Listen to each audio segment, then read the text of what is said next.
Hello दोस्तों, कैसे आप सब लोग। एक बार फिर मेरे यूट्यूब चैनल इंग्लिश विदर्स पर आपका स्वागत है। आज हम इस चैनल पे द हिंदू के 15 फरवरी और 16 फरवरी 2025 एडिशन से 5 वर्ड सीखेंगे।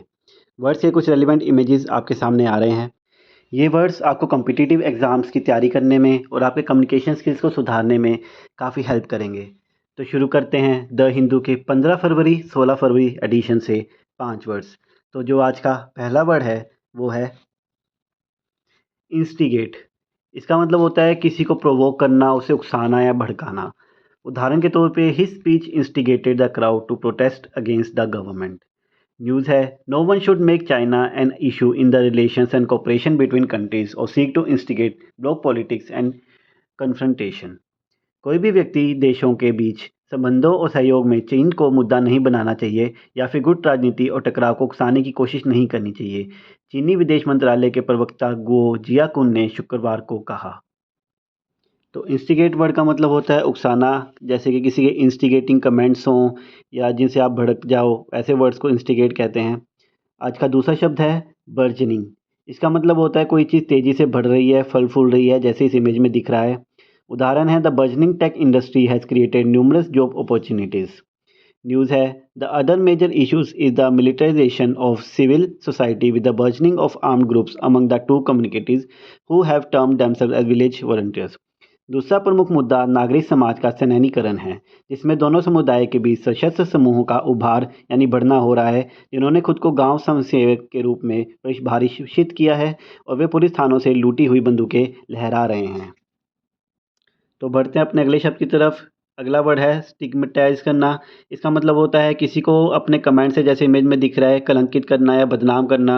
उदाहरण के तौर पे the society often stigmatizes people who are different from the normal people. News है the Biren Singh regime was incapable of doing this because of the perceived bias in leadership and Mr. Singh's tendency to stigmatize।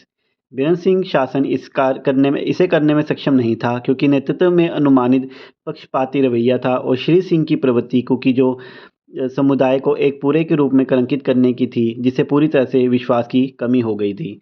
तो मणिपुर में जो issues चल रहे हैं, जिसकी वजह से एन बीरेन सीएम ने रिज़ाइन दे दिया था, उसके ऊपर ये आर्टिकल था।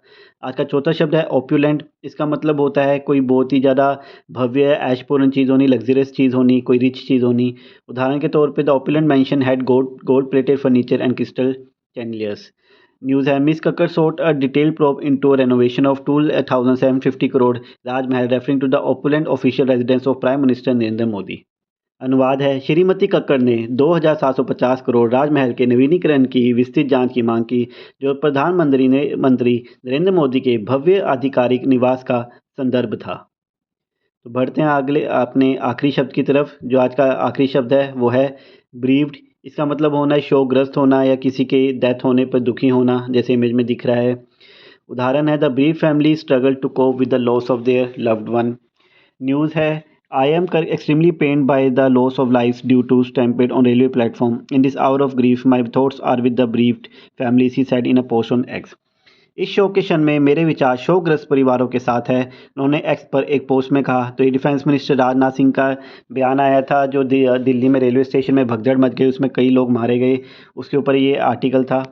तो that's all for today guys. I hope आपको आज का सेशन अच्छा लगा हो, वर्ड्स इंटरेस्टिंग लगे हों, जो कम्पिटिटिव एग्जाम्स के लिए अब से काफ़ी इंपॉर्टेंट है।